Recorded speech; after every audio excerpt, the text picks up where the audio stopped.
Muy buenas noches a todos los que se conectan una vez más a través de este medio, a través de Facebook. Les habla el pastor Hugo Ramini. Yo soy pastor de la Iglesia Evangélica Filadelfia de San Juan y estamos una vez más para en esta noche compartir la palabra de Dios, estudiar con profundidad lo que son las Sagradas Escrituras. Como Pablo le aconsejaba a su hijo espiritual Timoteo, él le decía las cuales te pueden hacer sabio para la salvación. Entonces, el estudio de las escrituras sabemos que tiene que ver mucho con lo que es nuestra salvación, con lo que es la vida eterna que Dios nos ha prometido. Por eso es que disponemos de tiempo para poder estudiar las Sagradas Escrituras y consideramos muy importante conocer más al Señor a través de su palabra. Y en esta noche, mientras esperamos que se conecten más personas, vamos a orar al Señor, vamos a entregar en las manos de nuestro Señor Jesucristo este estudio bíblico. Y usted puede compartir esta transmisión con sus contactos, puede compartirla también con su familia, con sus amistades, con todos aquellos que tengan un anhelo, un deseo de escuchar la palabra de Dios. Vamos a orar entregando todo en las manos del Señor. Padre, en el nombre de tu Hijo Jesús, te damos gracias en esta noche, Señor. Gracias por tu presencia, Jesús. Gracias porque nos has congregado una vez más a través de este medio, Señor. Gracias porque es una bendición en este tiempo, Señor, contar, Señor Jesús, con este medio social, con las redes sociales. Porque, Señor, sabemos que si le damos un uso correcto a las redes sociales, pueden ser de gran bendición para llevar tu palabra, Señor, y para que tu palabra llegue a los diferentes hogares, Señor.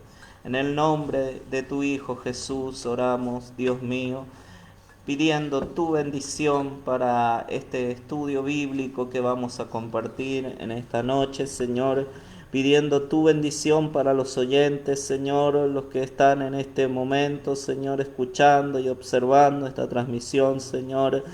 Tu bendición, Señor, para aquellos que tú has dispuesto que en esta noche, Señor, tengan la oportunidad de acceder a escuchar tu palabra, o que, Señor, a posteriori van a escuchar, Señor, este, Señor, Evangelio, Dios mío, cuando el video ya quede grabado, Señor, y tengan la posibilidad de acceder, Señor. Cualquiera sea el momento, sabemos que tu Espíritu Santo obra, Señor, porque tu palabra es viva y eficaz, Señor. Te damos gracias, Dios mío, en el nombre de Jesús, y pedimos que tú guíes esta noche de estudio bíblico, Señor. Te damos gracias, Señor, en el nombre de Jesucristo, tu Hijo. Amén y amén. Muy buenas noches nuevamente. Vamos en esta noche a estar estudiando la palabra del Señor y tiene como título el estudio Obras visibles versus frutos probados. Y vamos a ver en esta noche de qué trata este tema. Y en esta noche me va a acompañar el presbítero Lucas Ávila. Él va a estar acompañando en la lectura de la palabra del Señor. Y juntos vamos a estar estudiando en esta noche lo que es la palabra del Señor. Y pasamos a ver a continuación, usted ve una canasta con higos allí. Y un poco de esto trata los primeros pasajes que vamos a leer en el libro de Jeremías, capítulo 24, desde el versículo 1 en adelante. Vamos a leer la palabra del Señor y bueno, como les decía, el presbítero Lucas Ávila me va a acompañar en la lectura en esta noche. Así que leemos Jeremías 24 en la Nueva Traducción Viviente. Después de que Nabucodonosor, rey de Babilonia, desterró a Joaquín, hijo de Joacim, rey de Judá, a Babilonia, junto con las autoridades de Judá y todos los artífices y los artesanos, el Señor me dio la siguiente visión. Vi dos canastas de higos colocadas frente al templo del Señor en Jerusalén. Una canasta estaba llena de higos frescos y maduros, mientras que la otra tenía higos malos, tan podridos que no podían comerse. Entonces el Señor me preguntó: ¿Qué ves, Jeremías? Higos, contesté, algunos muy buenos y otros muy malos, tan podridos que no pueden comerse. Entonces el Señor me dio este mensaje. Esto dice el Señor, Dios de Israel. Los higos buenos representan a los desterrados que yo envié de Judá a la tierra de los babilonios. Velaré por ellos, los cuidaré y los traeré de regreso a este lugar. Los edificaré y no los derribaré. Los plantaré y no los desarraigaré. Les daré un corazón que me reconozca como el Señor. Ellos serán mi pueblo y yo seré su Dios, porque se volverán a mí de todo corazón. Sin embargo, los higos malos, dijo el Señor, representan al rey Sedequías de Judá, a sus funcionarios, a todo el pueblo que quedó en Jerusalén y a los que viven en Egipto. Los trataré como a higos malos, tan podridos que no pueden comerse. Los haré objeto de horror y un símbolo de maldad para todas las naciones de la tierra, en todos los lugares donde yo los dispersé. Serán objetos de desprecio y de burla. Los maldecirán y se mofarán de ellos. Les enviaré guerra, hambre y enfermedad hasta que desaparezcan de la tierra de Israel, tierra que les di a ellos y a sus antepasados. Amén. Si tenemos que hablar del contexto de esta situación, tenemos que hablar de el cautiverio al cual los judíos fueron sometidos. Dios les predijo a través de los diferentes profetas, como en este caso Jeremías y otros profetas, y le advirtió al pueblo de Israel que iban a caer en cautiverio a mano del rey de Babilonia, que muchos de ellos iban a ser llevados a esa nación. Pero Dios les advirtió que si ellos se tranquilizaban, se sujetaban al rey de Babilonia y vivían y desarrollaban su vida en Babilonia normalmente, Dios los iba a bendecir grandemente e iba a permitir que los judíos nuevamente, después de aproximadamente 70 años, regresasen nuevamente a su tierra. Sin embargo, no todo fue así y muchos no obedecieron a esta orden de Dios. Quien sí obedeció, como nombra la palabra de Dios allí, fue el rey Joaquín, rey de Judá, el cual estuvo de acuerdo en obedecer a lo que Dios mandó. Y finalmente él, con muchos judíos, fueron llevados a Babilonia y pudieron desarrollarse allí. Incluso después el mismo rey fue honrado con un cargo en esa tierra. Sin embargo, después de llevar a todos estos, el rey de Babilonia nombró a un rey nuevo en Judá llamado Sedequías, el cual se rebeló ante este rey de Babilonia y por causa de eso después cayó en cautiverio directamente y muchos murieron de los que estaban con él. Fue castigado ese rey también. Entonces vemos dos realidades totalmente diferentes. Un pueblo que obedeció a Dios y que se sujetó a los preceptos allí que impuso Babilonia, obviamente sin caer, sin desagradar a Dios, porque como la historia cuenta, la palabra de Dios nos habla también de 4 jóvenes como Daniel, Ananías, Misael y Azarías, que fueron jóvenes que fueron llevados en cautiverio allá y que marcaron un antes y un después en Babilonia a través de la obediencia a Dios. Así como lo marcaron estos judíos que con el rey Joaquín fueron llevados en cautiverio y pudieron desarrollar su vida normalmente allí en Babilonia, y Dios les prometió que iban a regresar. Sin embargo, otra parte del pueblo no siguió las órdenes de Dios y se resistieron, se rebelaron. El rey Sedequías se rebeló ante el rey de Babilonia y murió, así como también se rebelaron muchos judíos con ellos y murieron. Como les decía, dos realidades totalmente distintas que se dieron acá. Y en esta noche vamos a hablar de 3 tipos de iglesias. Vuelvo a repetir, vamos a hablar de 3 tipos de iglesias que la palabra de Dios nos da a entender que conviven en este tiempo.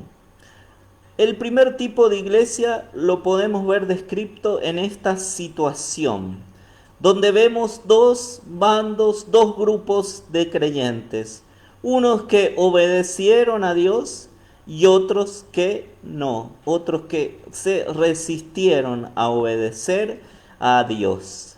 Y este es un tipo de iglesia de hoy en día.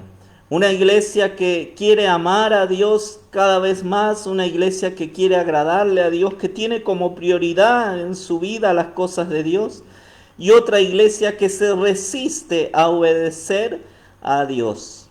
Por más que escucha la palabra de Dios, que escuchan los diferentes mensajes, aún en sus corazones hay una resistencia a Dios. Sin embargo, vemos que este canasto, estos 2 canastos de higos estaban frente al templo de allí de Jerusalén. Como hoy en día estos 2 tipos de creyentes conviven en la iglesia de Cristo. Y vamos a ver el segundo tipo de iglesia también. Y allí usted puede ver en la figura y puede ya tal vez deducir un poco de qué es lo que vamos a hablar. Vemos a un hombre a punto de cortar una higuera. Y vamos a leer en la palabra de Dios y hablar sobre el segundo tipo de iglesia que encontramos en Lucas 13, en la Nueva Traducción Viviente. A partir del versículo 6 leemos la parábola de la higuera estéril.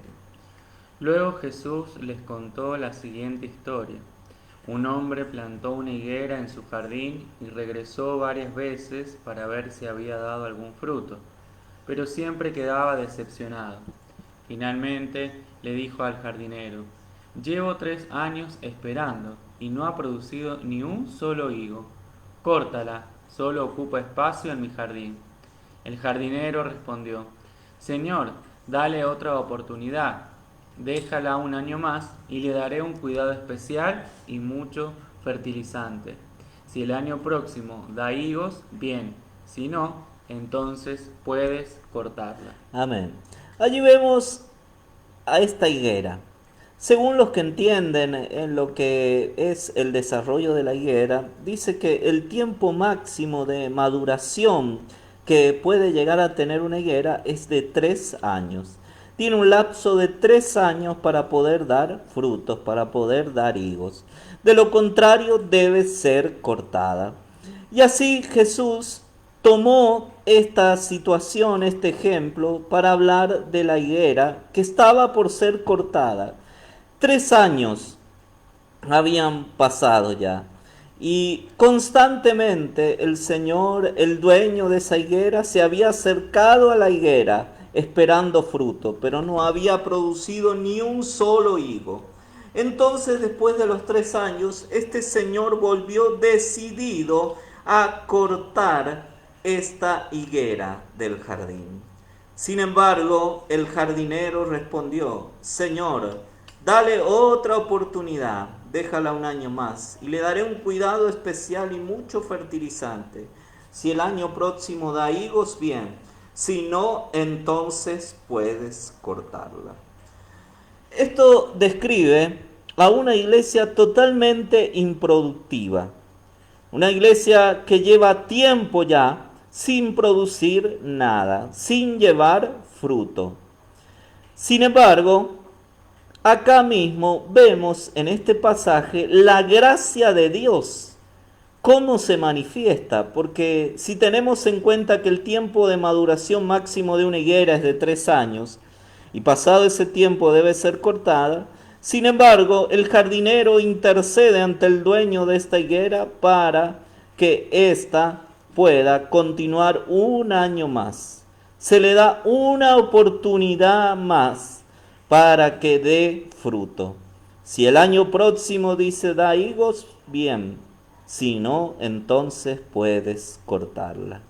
Así también Existe, como les decía, esta iglesia que no da fruto, pero a la cual el Señor le da otra oportunidad de que esta higuera pueda florecer, pueda dar fruto, manifestando la gracia de Dios hacia su pueblo, la misericordia de Dios ante todo esto.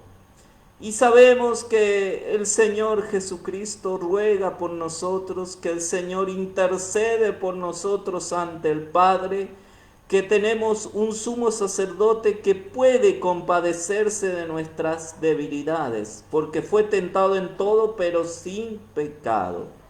Entonces Dios extiende su gracia también. Hoy en día tal vez nos preguntamos por qué hay iglesias que siguen en pie sin haber dado fruto alguno.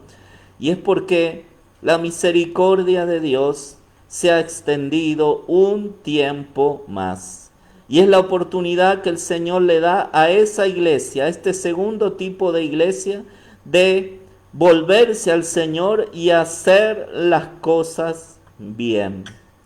Dios nos da en muchas ocasiones otras oportunidades. ¿Qué vamos a hacer con esas oportunidades que Dios nos da? Tal vez tú eres un creyente que no ha producido ningún tipo de fruto durante todo este tiempo. Pero en esta noche Dios te da una oportunidad nueva de producir fruto. Pero quiero decirte que es la última oportunidad que Dios te da. Porque como dice la Escritura, a esta higuera se le dio un año más. Y si esta higuera, después de ser cuidada, de ser abonada, de ser allí bien, de estar bien protegida, regada, no daba fruto, iba a ser cortada. Dios es un Dios de misericordia, pero Dios tiene sus tiempos también. Por eso debes aprovechar la oportunidad de poder agradar a Dios y poder comenzar a dar fruto. En tercer lugar, vamos a ver el tercer tipo de iglesia. Y ustedes ven a Jesús allí acercándose a una higuera y viendo solo hojas. Después ve una higuera totalmente seca y en el tercer dibujo, discípulos que se admiran de esa higuera que se ha secado. Y vamos a leer en Mateo capítulo 21, en la Nueva Traducción Viviente, a partir del versículo 18. Jesús maldice la higuera. Por la mañana, cuando Jesús regresaba a Jerusalén, tuvo hambre y vio que había una higuera junto al camino. Se acercó para ver si tenía higos, pero solo había hojas. Entonces le dijo, que jamás vuelva a dar fruto. De inmediato la higuera se marchitó. Al ver eso, los discípulos quedaron asombrados y preguntaron, ¿cómo se marchitó tan rápido la higuera? Entonces Jesús les dijo, les digo la verdad, si tienen fe y no dudan, pueden hacer cosas como esa y mucho más. Hasta pueden decirle a esta montaña, levántate y échate al mar, y sucederá. Ustedes pueden orar por cualquier cosa, y si tienen fe, la recibirán. Amén. Jesús dice la palabra de Dios que tuvo hambre y se acercó a una higuera para poder comer del fruto de ella.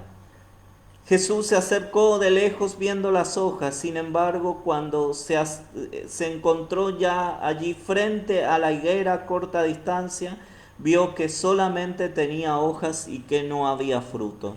E inmediatamente vemos al Señor maldecir la higuera. Y sus discípulos se quedaron asombrados de lo rápido que se marchitó esta higuera. Y este es un tercer tipo de iglesia también, a la cual vemos que Jesús se acerca porque Jesús tiene el deseo de ver fruto en esa iglesia. Sin embargo, esa iglesia no tiene fruto, no tiene nada, solo hojas, solo apariencia de que está viva, solo apariencia de que realmente es una iglesia en la cual Cristo está. Por eso Jesús maldice inmediatamente la higuera. Y lo que sucede es que una iglesia sin Cristo como centro no es una iglesia. Una iglesia que no da ningún tipo de fruto y que solo es apariencia. Es la iglesia descrita en Apocalipsis, en el capítulo 3, cuando vemos el mensaje a la iglesia en la Odisea, a partir del pasaje allí 14 en adelante, y comienza a hablar de la iglesia en la Odisea. Y ve a una iglesia llena de apariencia, una iglesia que aparenta estar muy bien, una iglesia que se cree rica y que ella misma dice que de nada tiene necesidad. Pero Dios le dice la pura verdad y le dice que es una iglesia miserable, desventurada, pobre, ciega y está desnuda. Entonces, esta iglesia es maldecida por Jesús inmediatamente. Esta iglesia se desintegra inmediatamente sin tener ninguna oportunidad de parte del Señor. Y esto muestra una faceta también de Jesús. Porque cuando hablamos, y es muy común decir que Dios es un Dios de oportunidades. Y sí, en muchos casos Dios da nuevas oportunidades, pero también debemos entender que Dios es soberano y que no siempre Dios da oportunidades. Como en este caso, donde Jesús es determinante, donde Jesús va decidido a maldecir esta higuera.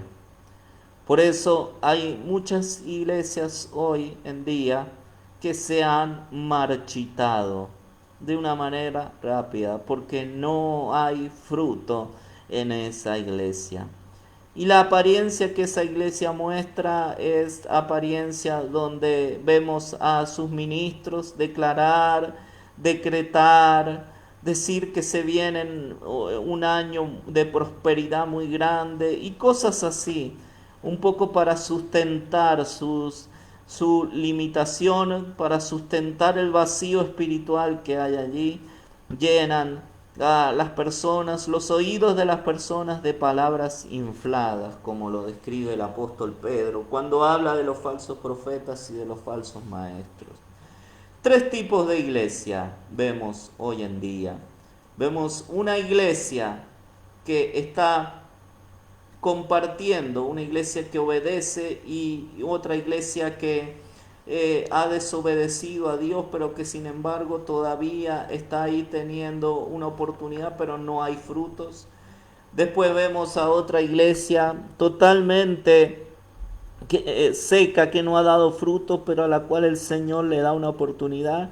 Y una tercera iglesia ante la cual Jesús se muestra determinante y no le da una nueva oportunidad.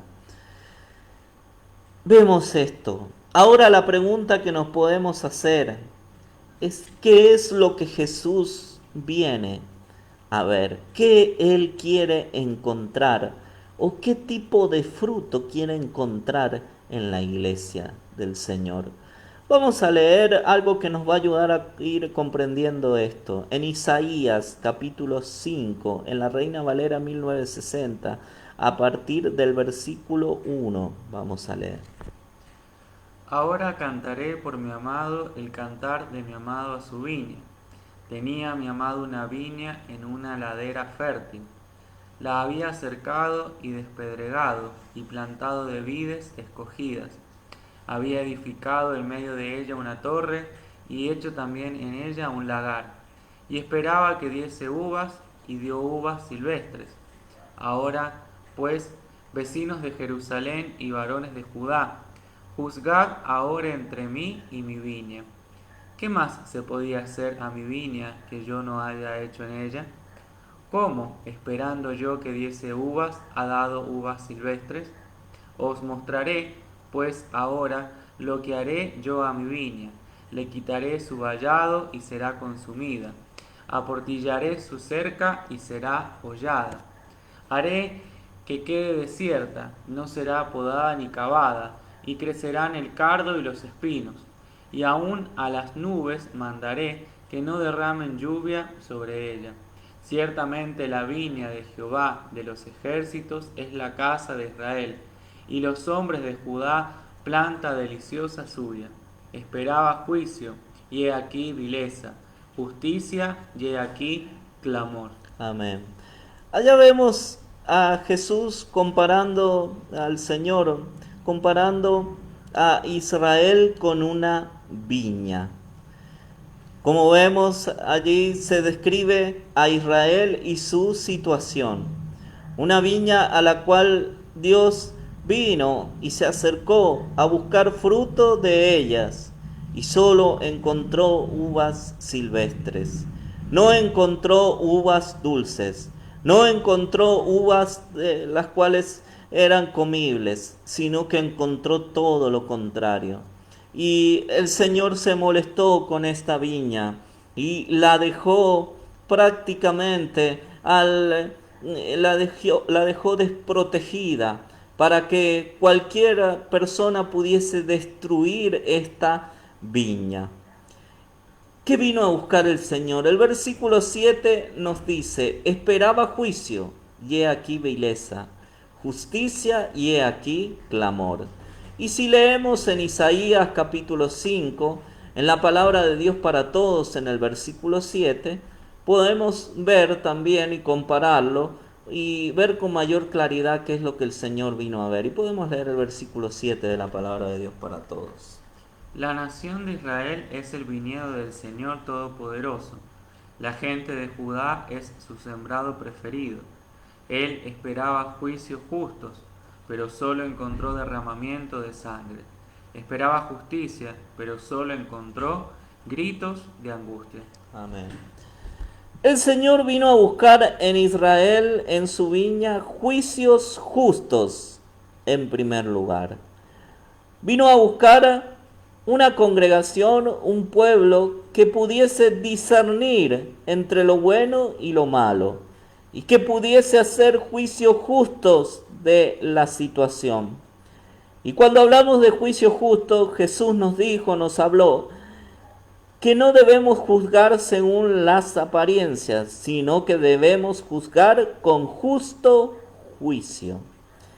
Entonces Él venía y esperaba un pueblo de Israel que juzgara con juicios justos.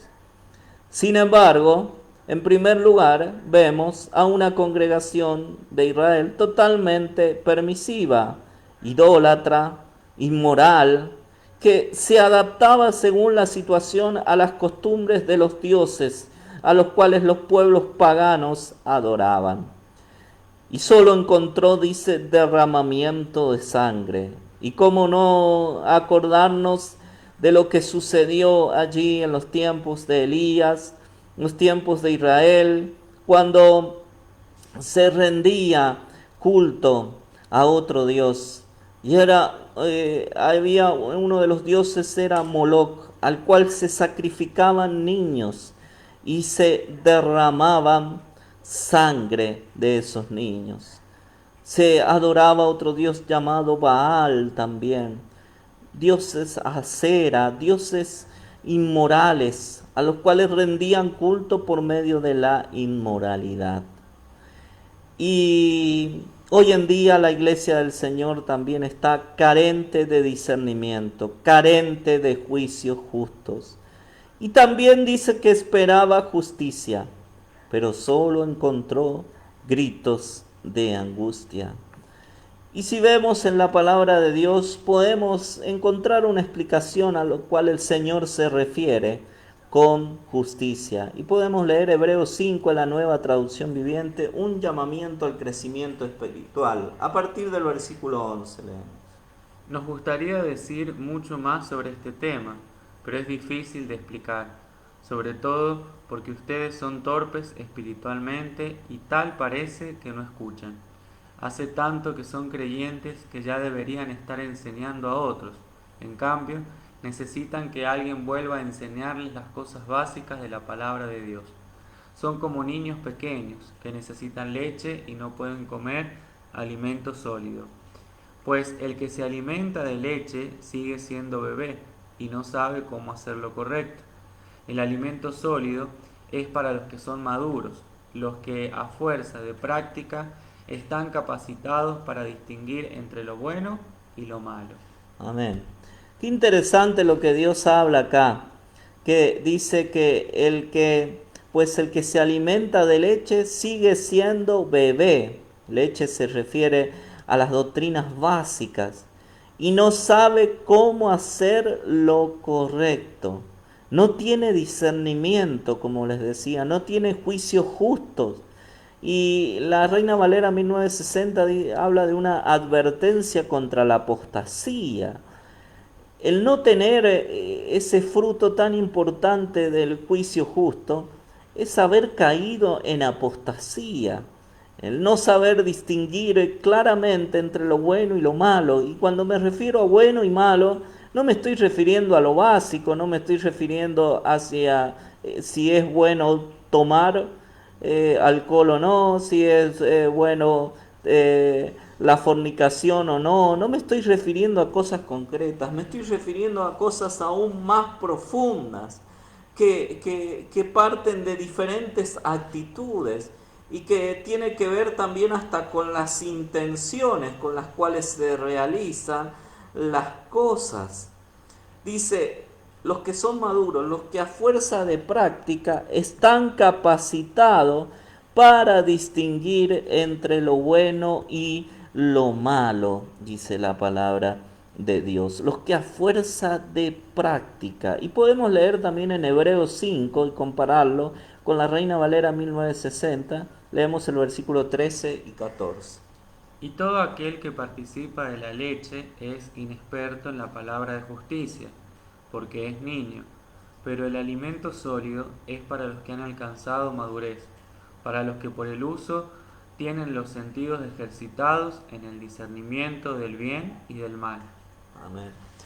Cuando habla de que el Señor no encontró justicia en Israel, tiene que ver con esto, con que encontró un pueblo inexperto en la palabra de justicia, porque es niño, dice.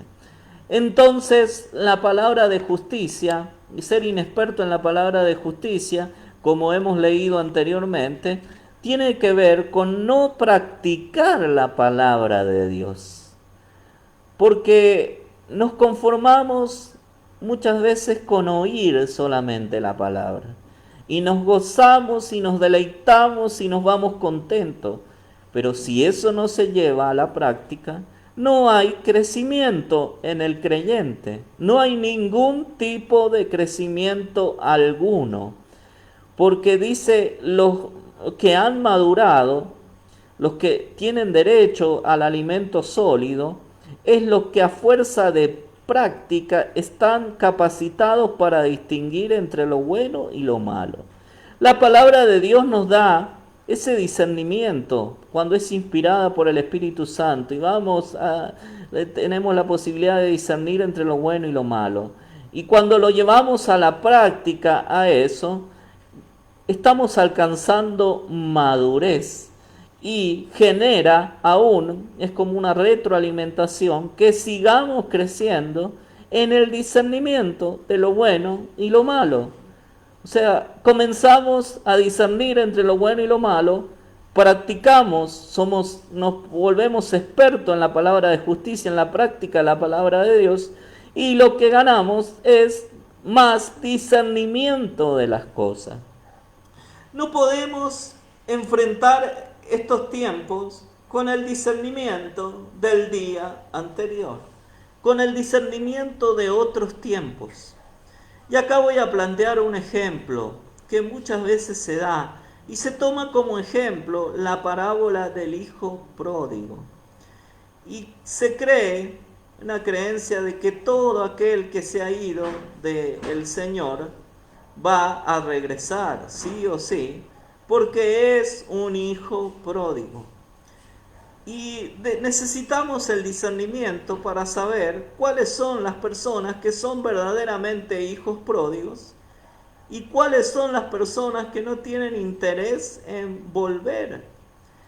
Y tampoco podemos tomar esto como un ejemplo. A veces hablo de las hermanas, de las mujeres, que tal vez han sufrido mucho en su matrimonio y aconsejan a otro matrimonio y le dicen, bueno, mi matrimonio se solucionó y por tanto yo he sufrido mucho, debes esperar, tal vez mi marido me ha engañado, me ha tratado mal, pero al final todo ha sido un final feliz en esto.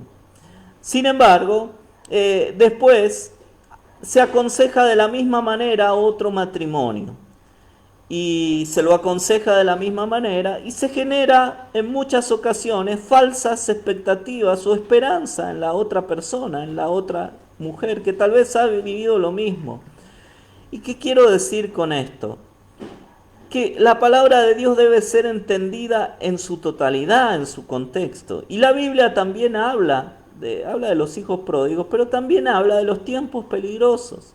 Y habla del último tiempo, habla de la apariencia de piedad que se generaría. Y hoy en día, tal vez antes, en tiempos anteriores, donde la maldad no había crecido a tal punto, esto era así. Se podía reconstruir fácilmente, tal vez una familia, podía tener un buen fin, pero hoy el tiempo de ahora, vivimos en un tiempo donde los hombres matan, por ejemplo, a las mujeres. Ya no solo es que golpean a sus mujeres, sino que no les basta con eso, las matan, las llevan a lugares que ni ellas imaginan, allá matan, esconden los cuerpos. Y esa realidad no es ajena a nadie, ni siquiera a nosotros como cristianos. Entonces necesitamos un discernimiento más profundo de los tiempos que vivimos, de las acciones, y no podemos vivir con el discernimiento de días anteriores, de tiempos anteriores, porque el misterio, como dice la Biblia, de la iniquidad, que es el ministerio del anticristo, va desarrollando su ministerio y la maldad va creciendo. Así también en nosotros debe ir creciendo el discernimiento espiritual también de las cosas. Y eso solo lo podemos encontrar en el Señor y en su palabra allí. Entonces, esto vino a buscar Dios a Israel: juicios justos y justicia. Vino a buscar discernimiento y práctica de la palabra, y no halló nada. Y eso que vino a buscar es lo que puede llegar a producir frutos en nosotros. Pero sin embargo, acá vamos entrando en el tema central, que es el título del estudio, donde se habla de obras visibles y de frutos probados. Las obras visibles a las cuales me refiero en el título son las obras de la carne. Y Gálatas 5, a partir del versículo 19, enumera las obras de la carne. Y podemos leer en la Nueva Traducción Viviente. Cuando ustedes siguen los deseos de la naturaleza pecaminosa, los resultados son más que claros: inmoralidad sexual, impureza, pasiones sensuales, idolatría, hechicería, hostilidad, peleas, celos, arrebatos de furia, ambición egoísta, discordias, divisiones, envidia, borracheras, fiestas desenfrenadas y otros pecados parecidos. Permítanme repetirles lo que les dije antes: cualquiera que lleve esa clase de vida no heredará el reino de Dios. Amén. Allá está subrayado y dice: cuando ustedes siguen los deseos de la naturaleza pecaminosa, los resultados son más que claros. Quedan expuestos los resultados. Las obras de la carne son visibles. No son cosas que queden tapadas, son cosas visibles. Y habla de la inmoralidad sexual, de la impureza, de pasiones sensuales, de idolatría, de hechicería, hostilidad, peleas, celos, arrebatos de furia, ambición egoísta, discordias, divisiones, envidia, borrachera, fiestas desenfrenadas y otros pecados parecidos. Y esta palabra de Pablo fue a la iglesia, a las iglesias de Galacia, de la provincia de Galacia, los Gálatas, donde ellos constituían iglesias que habían comenzado bien, que habían comenzado siendo guiados por el Espíritu Santo, pero que habían acabado por la carne. Hablaban de que era necesario guardar las obras de la ley también para ser salvos. Sin embargo, Pablo les escribía claramente y les hablaba de su insensatez. Y les decía Pablo, estos son los resultados que ustedes están dando. Les hablaba a creyentes y eran más claros que nunca. Y nombra y enumera todo eso. También podemos ver en Gálatas, en la Reina Valera 1960, también la enumeración, a partir del versículo 19. Y manifiestas son las obras de la carne, que son adulterio, fornicación, inmundicia, lascivia, idolatría, hechicerías, enemistades, pleitos, celos, iras, contiendas, disensiones, herejías, envidias, homicidios, borracheras, orgías y cosas semejantes a estas, acerca de las cuales os amonesto, como ya os lo he dicho antes, que los que practican tales cosas no heredarán el reino de Dios. Y acá dice, y manifiestas son las obras de la carne. Son manifiestas, están expuestas, quiere decir, y nombra adulterio, fornicación, inmundicia, lascivia, idolatría, hechicerías, enemistades, pleitos, celos, iras, contiendas, disensiones, herejía, envidias, homicidios, borracheras, orgías y cosas semejantes a esta. Él hace una enumeración, pero hay muchísimas más también, da a entender el apóstol Pablo. Entonces, vemos acá, y si analizamos los tres tipos de iglesia, en los tres tipos de iglesia, en algunos no se encontraron frutos, pero en todos los tipos de iglesias se encontraron obras de la carne. Porque en la primera que vimos en Jeremías capítulo 24 encontramos una cesta de higos que no se podían comer. En la segunda encontramos una higuera que no había dado fruto alguno y que el Señor le da un año más de tiempo. Y una tercera higuera que solo encuentra Dios hojas allí y que es maldecida. O sea que en algunas, la mayoría de ellas no encontró fruto, pero en todas se encontró obras de la carne. Y eran manifiestas, eran visibles. Querido hermano y hermana, las obras de la carne son visibles, son manifiestas. Que nos hagamos, tal vez nos equivoquemos y nos hagamos lo que no sabemos o los que no nos damos cuenta, es otra cosa, pero las obras de la carne son manifiestas, quedan expuestas. Y debemos tener cuidado porque siempre ponemos énfasis solamente en los pecados que tienen que ver con nuestra moralidad, con el adulterio, fornicación, inmundicia, idolatría, muchas cosas, cosas bien visibles, pero también hay otras cosas que son llamadas, según la teología, los pecados del espíritu, donde encontramos el orgullo, la soberbia y ese tipo de pecados, también quedan expuestos. Por más que son los pecados del espíritu, también están expuestos. Y cuando eso se expone ante personas espirituales, eso queda manifiesto. Las personas que son espirituales no solo se dan cuenta cuando manifiestan una obra de la carne ellos, sino también se dan cuenta cuando manifiestan otras obras de la carne. Porque son manifiestas, son visibles, como dice el título, obras visibles. Y dice la Escritura que los que practican tales cosas no heredarán el reino de Dios. Una iglesia carnal, una iglesia de obras manifiestas de la carne, era la iglesia en Corinto. Nueva traducción viviente, capítulo 3, versículo 1, leemos. Amados hermanos, cuando estuve con ustedes no pude hablarles como lo haría con personas espirituales.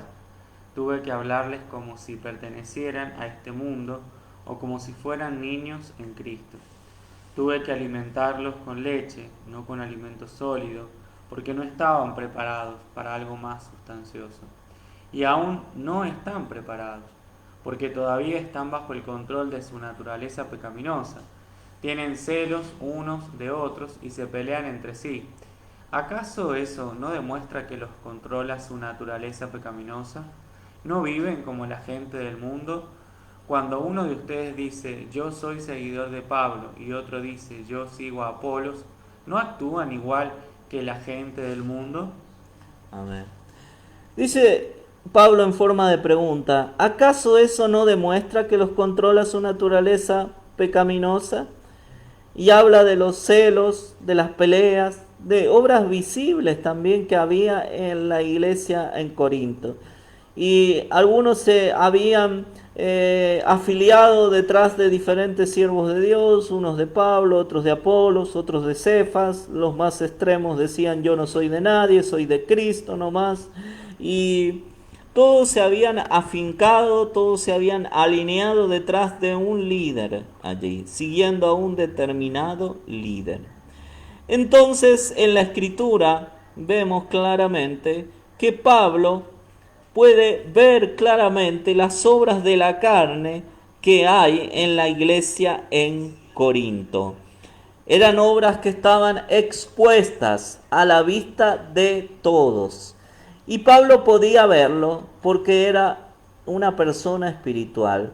Más allá de tener errores, Pablo, como todo ser humano, él fue una persona espiritual, una persona nacida de nuevo y que no solo se conformó con nacer de nuevo, sino que quiso conocer más al Señor.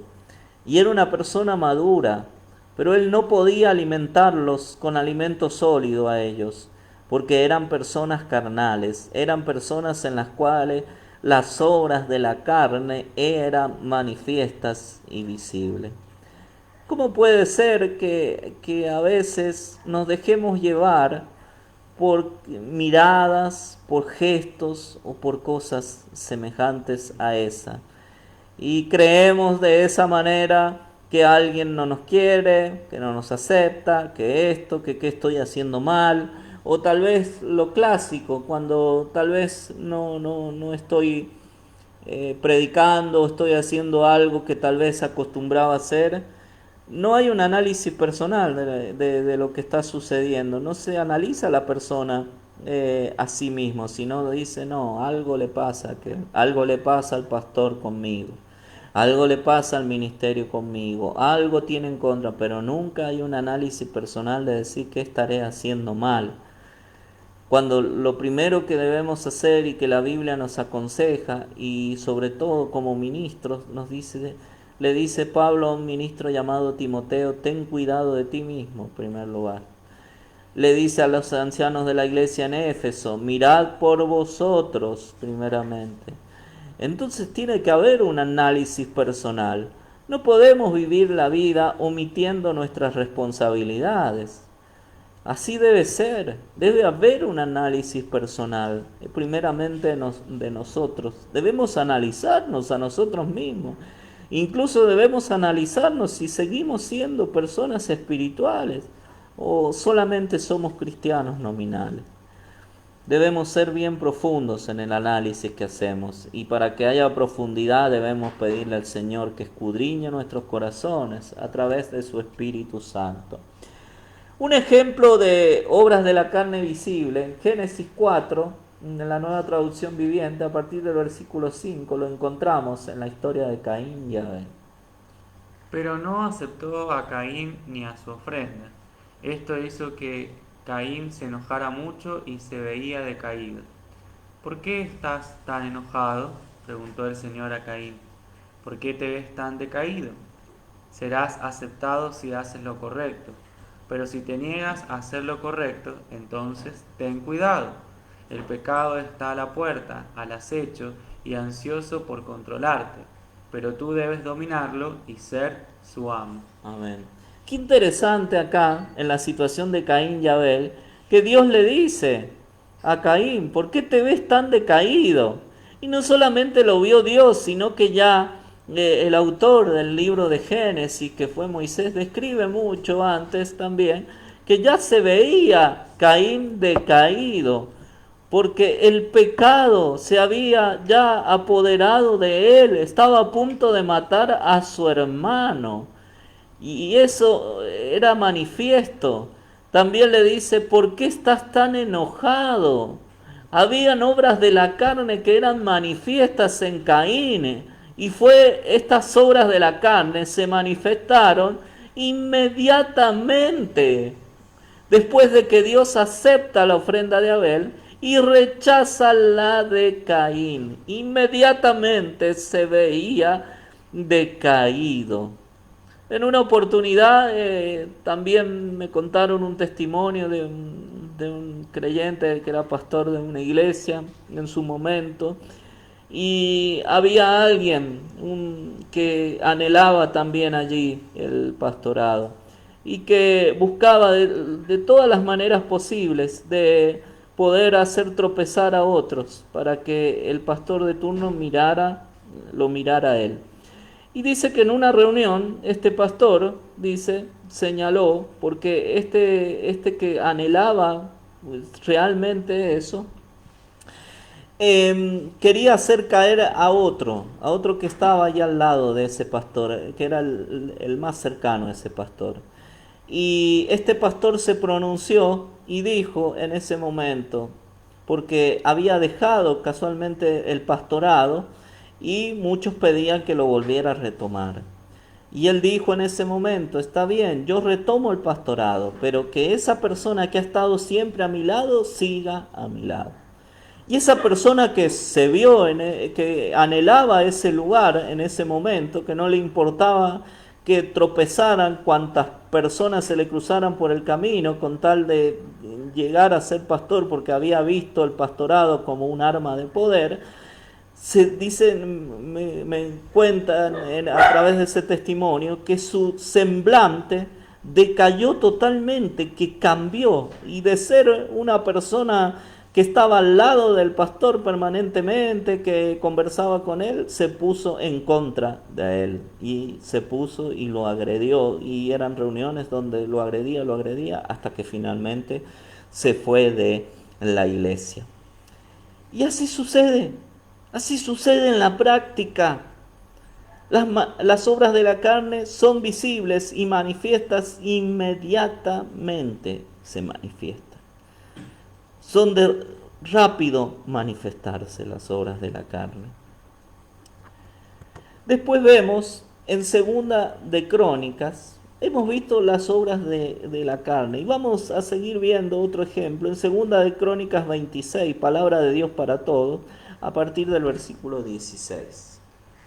Pero cuando se fortaleció, se volvió tan arrogante que hizo algo que mostró su infidelidad al Señor. Entró al templo del Señor y quemó incienso en el altar de incienso. El sacerdote Azarías entró detrás de él junto con 80 valientes sacerdotes del Señor. Ellos se enfrentaron al rey Usías y le dijeron: no es correcto que su majestad ofrezca incienso al Señor. Esa función corresponde a los sacerdotes descendientes de Aarón. Ellos son los que están consagrados para hacerlo. Salga ahora mismo del santuario, porque está cometiendo una infidelidad al Señor y no va a recibir honra del Señor Dios por hacer esto. Usías, con el incensario en la mano, listo para ofrecer incienso, se puso furioso con los sacerdotes. En ese preciso instante, delante de los sacerdotes en el templo del Señor y estando junto al altar de incienso, le brotó lepra en la frente. Amén. Usías, el rey Usías, uno de los reyes de Judá también, dice que él hizo las cosas bien al principio delante de la presencia de Dios, pero después dice que él se enorgulleció, o como dice otra versión, su corazón se engrandeció para su ruina. Y no le bastó con ser el rey, que ya era un honor dado por Dios, sino que quiso el honor de los sacerdotes y quiso ofrecer incienso en lugar de ellos. Sin embargo, le brotó inmediatamente, ante la reprensión de sus sacerdotes, inmediatamente le brotó lepra en la frente. Se manifestó inmediatamente las obras de la carne. Y eso sucede de esa manera también. Y esta lepra en la frente podemos relacionarla con pensamientos que vinieron a su mente en ese momento y que hicieron que este hombre, que este rey se desviara, se apartara de Dios. Qué interesante es ver esto. Qué interesante es ver cómo él mostró su infidelidad al Señor. Quiere decir que fue visible lo que él hizo y fue de manera permanente, porque mostrar la infidelidad al Señor puede ser algo transitorio que nosotros hagamos. Tal vez todos en algún momento hemos sido infieles al Señor en algunos aspectos. Pero el hecho de que le haya brotado lepra en la frente tiene que ver con algo ya de manera permanente.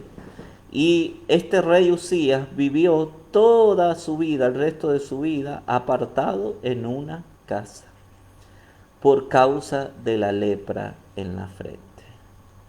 Qué peligroso que es tomarnos atribuciones que no nos corresponden y no saber apreciar, valorar el honor que Dios nos ha dado. Ya Dios le había dado a él el honor de ser rey, pero él quería ser sacerdote y se manifestó directamente eso, se manifestó directamente las obras de la carne. Después vamos a ver algo, porque hemos hablado hasta ahora de las obras de la carne, pero ahora vamos a hablar del fruto, o de los frutos, como usted quiera llamarle, que deben ser probados. Y usted ve allí a un hombre bordeando el manto de otro, de un rey. Y nuevamente vemos a otro hombre intentando matar a ese mismo rey y vemos a un tercero impidiendo. Estamos hablando de la situación de David y de Saúl y de la persecución que Saúl realizó sobre el rey David. Primera de Samuel 24, la palabra de Dios para todos, leemos. Después de perseguir a los filisteos, la gente le dijo a Saúl que David se encontraba en el desierto de Engadí. Saúl eligió a 3000 hombres israelitas y se fueron a buscar a David y sus hombres en la región de los peñascos de las cabras. Saúl llegó a un redil de ovejas en el camino. Cerca de ahí había una cueva, donde entró para hacer sus necesidades. David y sus hombres se escondían en el fondo de la cueva. Los hombres le dijeron a David: Este es el día que se refería el Señor cuando te dijo: Te entregaré a tu enemigo para que hagas con él lo que mejor te parezca. Entonces David se acercó a Saúl sin hacer ruido y cortó el borde del manto de Saúl sin que él se diera cuenta. Pero a David le remordió la conciencia por lo que había hecho, y les dijo a sus hombres: Que el Señor me libre de hacerle algo al rey. Saúl es a quien el Señor eligió como rey. Yo no debo hacer nada contra él, porque él es elegido del Señor. Amén. Dios probó a David en la cueva en primer lugar. David era perseguido por Saúl, pero sin embargo Dios puso a disposición de David al rey Saúl. Tenía estaban dadas todas las condiciones para matarlo. Sin embargo, dice la escritura que cuando cortó el borde del manto de Saúl sin que se diera cuenta, se le remordió la conciencia. Dice otra versión, se turbó por lo que había hecho. Y le dijo a sus hombres: que el Señor me libre de hacerle algo al rey. Porque el rey Saúl era el elegido del Señor. David había sido ungido para ser el próximo rey de Israel ya. En esa oportunidad fue Samuel el que lo hizo. Cuando fue a visitar a la casa de Isaí, vinieron todos sus hijos. Y recién cuando vino David, el pastor de ovejas, Dios le dijo, este es. Sin embargo, hasta que David alcanzó a ser oficialmente el rey de Israel, pasó un tiempo. Y en ese periodo fue Saúl el que reinó, aunque Saúl ya había sido desechado. Sin embargo, Dios permitió que David fuese probado. Y David demostró sujeción a las autoridades. Demostró que se sujetaba aún al rey Saúl en ese momento, porque aún no era el tiempo. Él era el llamado, el ungido de Dios, de eso no había discusión, pero aún no era el tiempo. Y lo demostró David con hechos. No fue que David lo demostró solamente con palabras, porque con palabras podemos demostrarlo todos, pero David lo demostró con hechos. Y sin embargo, esta no fue la única prueba que vivió David. Podemos ver en Primera de Samuel, capítulo 26, a partir del versículo 7, otra situación similar a esto. En la palabra de Dios para todos lo leemos.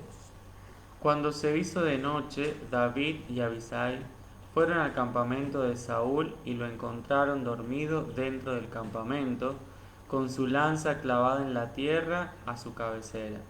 Abner y los demás soldados estaban dormidos alrededor de Saúl. Abisai le dijo a David: Hoy es el día en que Dios te ha entregado a tu enemigo. Déjame clavar a Saúl al suelo con su propia lanza. Un solo clavazo y listo. Pero David le dijo a Abisai: No lo mates, el que le haga daño al rey que el Señor eligió será castigado. Tan cierto como que el Señor vive, que él mismo lo castigará. Tal vez Saúl sufra una muerte natural o tal vez lo maten en batalla, pero yo le ruego al Señor que nunca me permita hacerle daño al rey que el Señor eligió. Toma la lanza y la jarra de agua que están a la cabecera de Saúl y vámonos. Otra prueba que vivió David. También Dios puso a Saúl a su disposición. Tenía la oportunidad de matarlo. Y un compañero de David vio esa oportunidad. Abisai.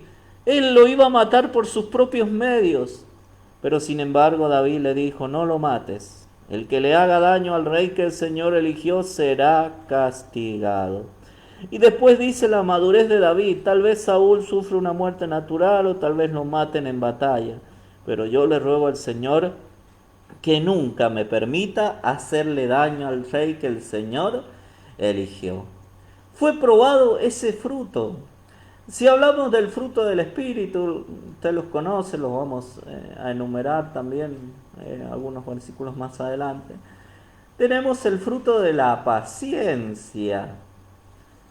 Tenemos el fruto también de la fe, que en el original es la fidelidad. El fruto del amor. El fruto de la templanza, que es el dominio propio. Dios probó esos frutos en David y David los manifestó a esos frutos. Se manifestaron. Se manifestó claramente el fruto de la fidelidad a Saúl, porque él era aquel que tocaba música para Saúl, para ahuyentar los espíritus inmundos que perturbaban al rey. Probó el fruto de la paciencia en David, el fruto de la templanza, del dominio propio, el fruto del amor también, porque él amaba al rey Saúl más allá de lo que el rey Saúl quería hacer con él. Lógicamente huía porque David había un instinto de supervivencia en él de preservar su vida, pero él amaba al rey Saúl. Entonces vemos todas estas cosas que fueron probadas en David. El fruto debe ser probado.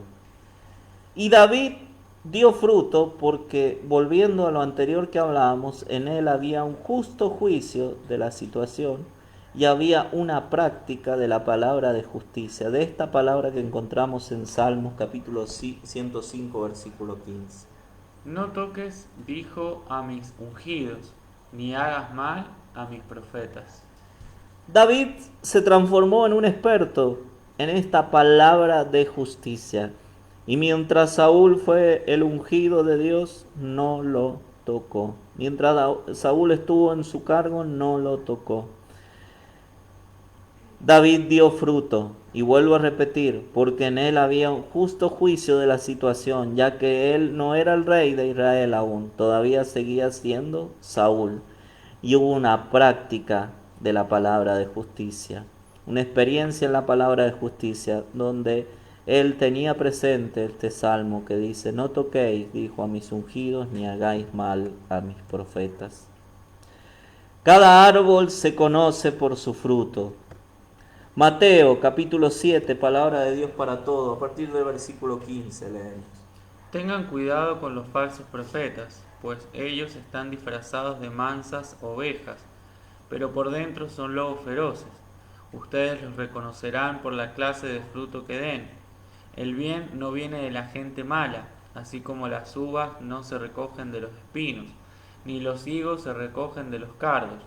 De la misma manera, todo árbol bueno da fruto bueno, pero un árbol malo da fruto malo.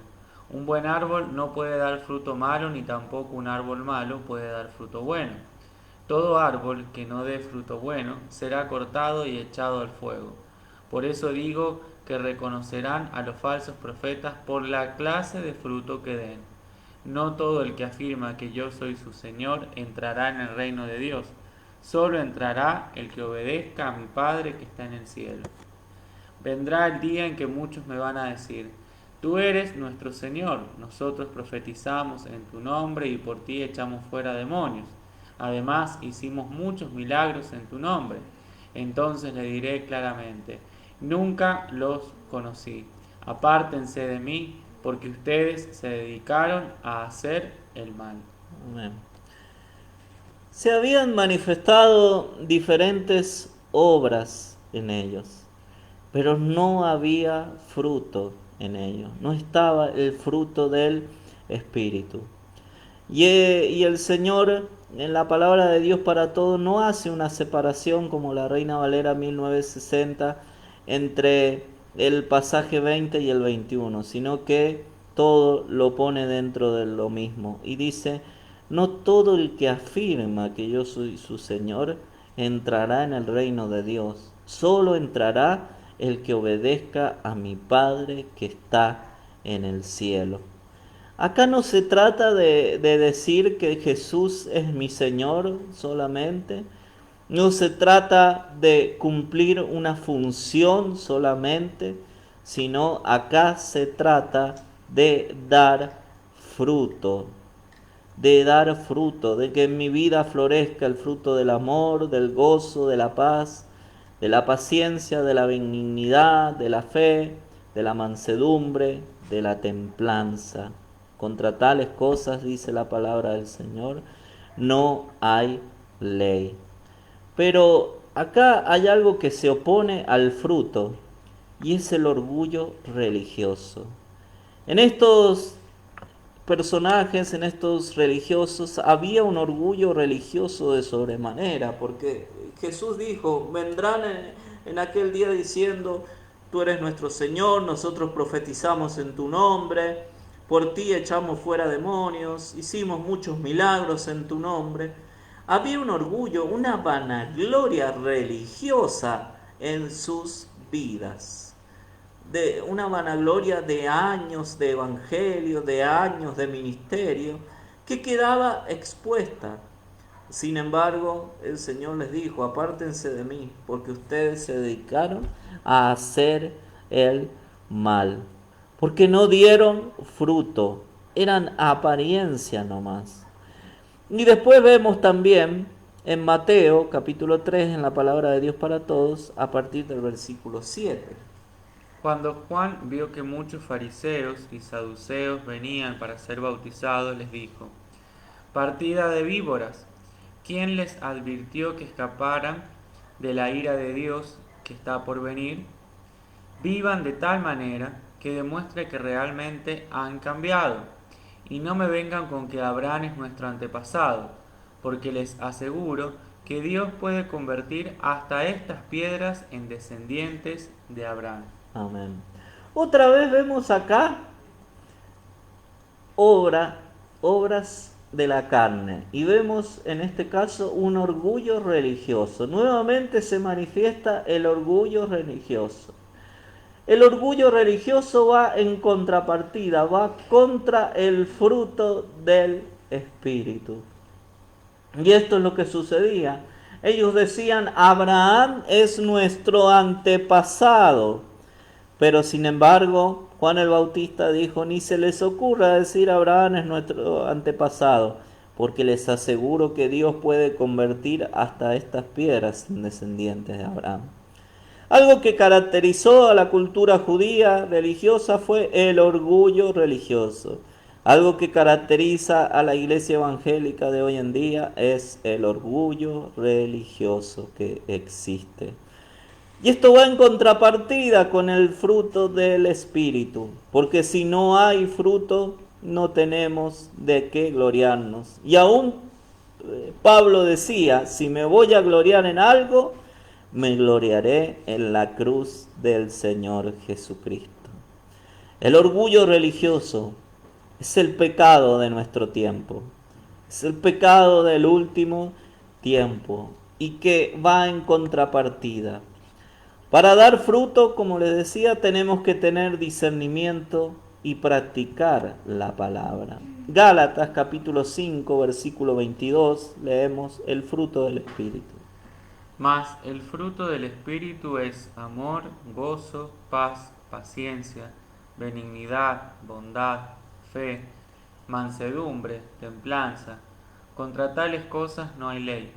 Pero los que son de Cristo han crucificado la carne con sus pasiones y deseos. Si vivimos por el Espíritu, andemos también por el Espíritu. No nos hagamos vanagloriosos, irritándonos unos a otros, envidiándonos unos a otros. Amén. Aparece nuevamente el fruto del Espíritu que le nombraba, y aparece nuevamente dentro del contexto de esto: no nos hagamos vanagloriosos, dice, irritándonos unos a otros, envidiándonos unos a otros. En contraposición del fruto del Espíritu está la vanagloria o el orgullo religioso, y esa envidia también por el otro. La envidia existe dentro de la iglesia.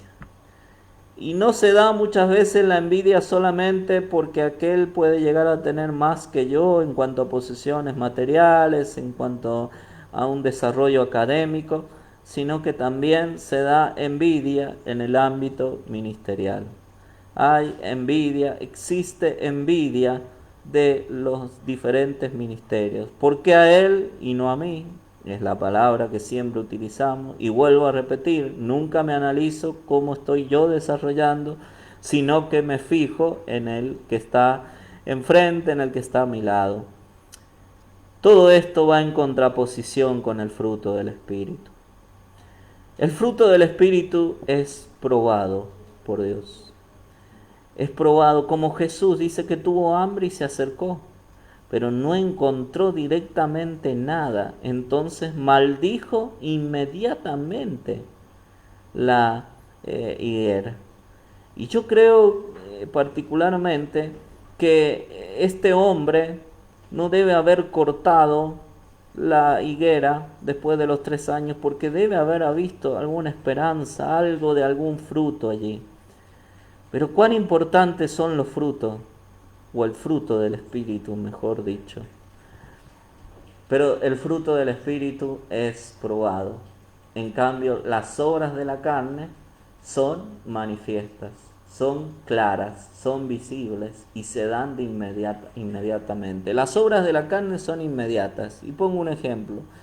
Alguien inmediatamente después de ir a la iglesia puede aparentar ser un cristiano, pero no puede dar fruto inmediatamente. Solamente el verdadero cristiano se ve con el paso del tiempo, con el fruto del Espíritu. Siempre recuerdo a un joven que fuimos a visitar hace unos años atrás, que había tenido un problema, y él dijo, era la primera visita que hacemos, y nos empezó a decir, yo he dejado esto, yo era esto, de aquello, y nos empezó a mostrar fotos, pero ahora yo he cambiado totalmente. Y me llamó la atención a mí eso. Después con el tiempo se vio, fue confirmado que no eran frutos, solamente había una apariencia en él de eso, porque era una obra de la carne. Vuelvo a repetir, las obras de la carne se manifiestan inmediatamente. Yo puedo manifestar inmediatamente que soy un cristiano maduro, pero solo el tiempo dirá si soy verdaderamente un cristiano maduro. Cuando Dios permite que las pruebas lleguen y que ese fruto sea probado. Como en David, llegó el momento de la prueba y en la vida de David había fruto. Que en el momento que Dios nos visite, queridos hermanos y hermanas, que el Señor se acerque a nosotros, encuentre fruto. Apocalipsis capítulo 2, en la palabra de Dios para todos, versículo 2, podemos leer en adelante. Yo sé todo lo que haces, que trabajas duro y nunca te rindes, y que no aceptas a los malos. Has puesto a prueba a los que dicen ser apóstoles, pero en realidad no lo son, y te has dado cuenta de que son solo unos mentirosos. Sé que resistes con paciencia y que por mi causa has soportado el maltrato, sin darte por vencido. Pero tengo esto en tu contra. Has dejado a un lado el amor que tenías al comienzo. Amén. Hasta ahí leemos primeramente. Primero vemos el mensaje de Dios a la iglesia en Éfeso. Y él dice, has puesto a prueba, reconoce que los creyentes allí, el liderazgo había puesto a prueba a los que se dicen ser apóstoles, pero en realidad no lo son. Y te has dado cuenta que son solo unos mentirosos. Ellos habían permitido que Dios probara los frutos en ellos. Y llegó el momento de que debían dar fruto y no había fruto en ellos, sino que eran unos mentirosos. Otra prueba más de que Dios prueba si hay frutos. Dios permite la prueba para ver si hay fruto en los creyentes. Versículo 10 en adelante leemos. No te asustes por los sufrimientos que vienen. Escucha, el diablo va a meter a algunos de ustedes en la cárcel para ponerlos a prueba. Van a sufrir durante 10 días, pero sigue firme en tu fe, incluso si tienes que morir. Si no renuncias a tu fe, yo te premiaré con la vida eterna. Amén. El mensaje a la iglesia en Esmirna, y el mensaje era claro, van a ser puestos a prueba, dice. Pero si sigues firme, debes seguir firme en tu fe, incluso si tienes que morir, dice. Si no renuncias a tu fe, yo te premiaré con la vida eterna. El fruto de la fidelidad iba a ser probado en los creyentes en Esmirna. Dios iba a permitir que ese fruto floreciera. ¿Y cómo el fruto del Espíritu florece? Con la prueba, con la dificultad. No nos gusta ser probados a ninguno de nosotros, pero es necesario que la prueba venga para que se pruebe el fruto. ¿Hay frutos en nuestra vida verdaderamente? ¿Hay frutos? ¿O no hay nada? Analízate en el momento de la prueba. ¿Cómo ha sido tu conducta en el momento de la prueba? Muchas veces viene la prueba y nos enojamos, nos enojamos. Por ejemplo, hay algo muy común en esta sociedad hoy en día, y es enojarse con el virus, es enojarse con la enfermedad. ¿Por qué a mí? ¿Por qué me toca? Y nos enojamos y decimos esto, maldito, porquería, virus, todo eso. Pero ¿por qué no nos analizamos a nosotros mismos también? Y veamos si, no quiero decir que todo contagio va a ser una imprudencia de parte de nosotros, porque somos seres humanos y podemos contagiarnos, ya sea de este virus o de cualquier enfermedad. Pero ante esa actitud, ¿por qué no nos analizamos primeramente, ante esa actitud o ante cualquier contagio, si verdaderamente hemos fallado por negligencia nuestra? Porque a veces sucede así, que fallamos por negligencia nuestra. De hecho, al principio hubo muchas muertes de personas grandes, pero todo era imprudencia, eran fiestas que se habían organizado, cumpleaños y todo esto, desfiladero de gente en casa. Y bueno, es mayor el riesgo cuando ocurre eso.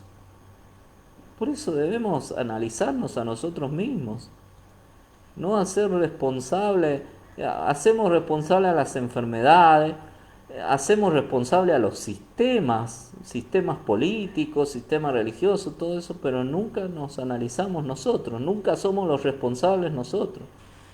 Eso habla de un orgullo y de una soberbia importante. Pero Dios prueba el fruto del Espíritu. Leemos a partir del versículo 13 leemos. Sé que vives donde Satanás tiene su trono. Aún así has sido muy leal conmigo y no renunciaste a tu fe en mí, ni siquiera cuando mataron a Antipas. El 21 leemos también. Antipas, mi fiel testigo, en esa ciudad donde vive Satanás. Le di tiempo para que cambiara, pero ella no ha querido dejar su inmoralidad. Amén. Encontramos ahí la lealtad. Dice, aunque has sido muy leal conmigo y no renunciaste a tu fe. Fue probada la fe de la iglesia allí, pero sin embargo, Dios halló fruto. Pero no halló fruto en esa mujer llamada Jezabel. Dice, le di tiempo para que cambiara, pero ella no ha querido dejar su inmoralidad. Le di tiempo para que hubiese frutos dignos de arrepentimiento, pero no los hubo. Allí hubo un caso donde Dios no encontró fruto. Apocalipsis capítulo 3, versículo 2. Sé vigilante y afirma las otras cosas que están para morir, porque no he hallado tus obras perfectas delante de Dios. Dado que has obedecido mi mandato de perseverar, yo te protegeré del gran tiempo de prueba que vendrá sobre el mundo entero para probar a los que pertenecen a este mundo. Amén.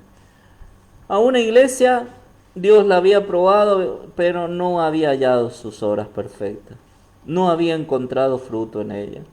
Pero en otra, que es la iglesia en Filadelfia, la iglesia que es modelo del arrebatamiento, dice que esa iglesia había obedecido el mandato de perseverar, había dado el fruto de la fidelidad, de la perseverancia.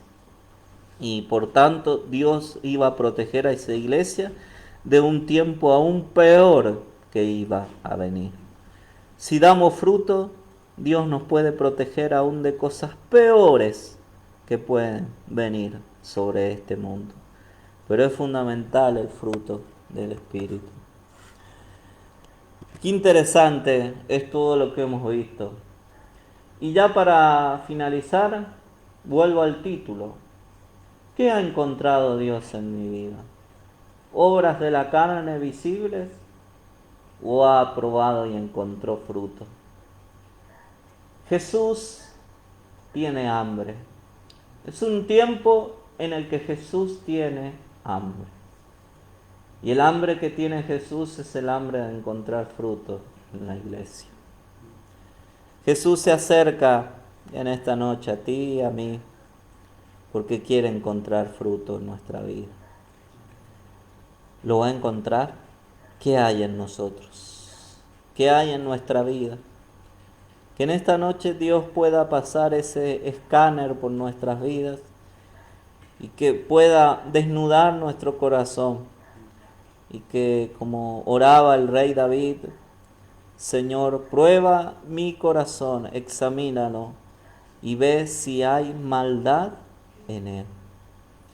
Que el Señor en esta noche pueda obrar en nuestras vidas y que Él pueda encontrar frutos, su hambre pueda ser satisfecho para que podamos seguir adelante fieles al Señor y dando fruto. Señor, en el nombre de Jesús te damos gracias en esta noche. Gracias por tu palabra, gracias por tu presencia, gracias por tu enseñanza, Dios mío. Señor, estos tres tipos de iglesia existen hoy en este tiempo, Señor. Y en todas, a partir de las imperfecciones que hay, Señor, hay obras de la carne. Jesús. Pero este es un momento no de mirar solamente a la iglesia, sino de mirarme a mí mismo como miembro del cuerpo de Cristo. Señor, ayúdame en esta noche. En el nombre de Jesús, Señor, a examinarme, Cristo, correctamente, a partir de un juicio justo, Señor amado, con un discernimiento espiritual, Señor Jesús. Analizarme y dejar que el Espíritu Santo me analice, me examine, Señor. Que si hay maldad en mi vida, Dios mío, tú, Señor, obres allí, Cristo. Como tú te proclamaste diciendo que eres la vid verdadera, Señor, y nosotros los pámpanos. Y dijiste que todo pámpano que no lleva fruto es cortado, pero todo aquel que lleva fruto es limpiado para llevar aún más fruto. Señor Jesús, en esta noche limpies nuestra vida, limpies nuestro ser para poder llevar más fruto, Señor Jesús.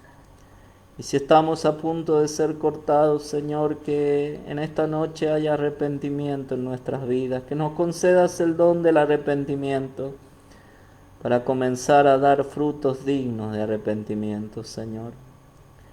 En el nombre de Jesús, Señor, aleluya. Ayúdanos a dar frutos, Señor, Dios mío. Que tu Espíritu Santo nos guíe en todo momento, Señor, para dar el fruto, Señor, del Espíritu, Señor. En el nombre precioso de tu Hijo Jesús te lo pedimos, Señor amado.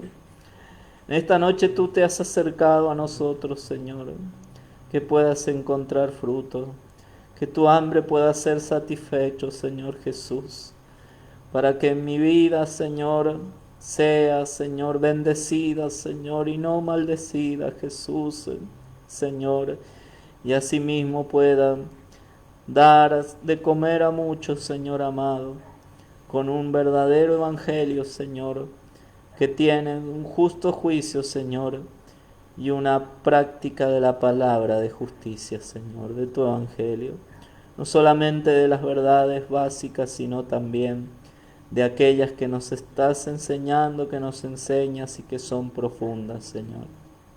Dios mío, queremos ser maduros en la fe, Jesús. Ayúdanos, Señor, en el nombre de Jesús, que tu Espíritu Santo siga guiándonos y que siempre traiga luz cuando haya en nosotros carnalidad, obras de la carne, Señor. Jesús, aunque el fruto del Espíritu demora en desarrollarse, es seguro, Señor.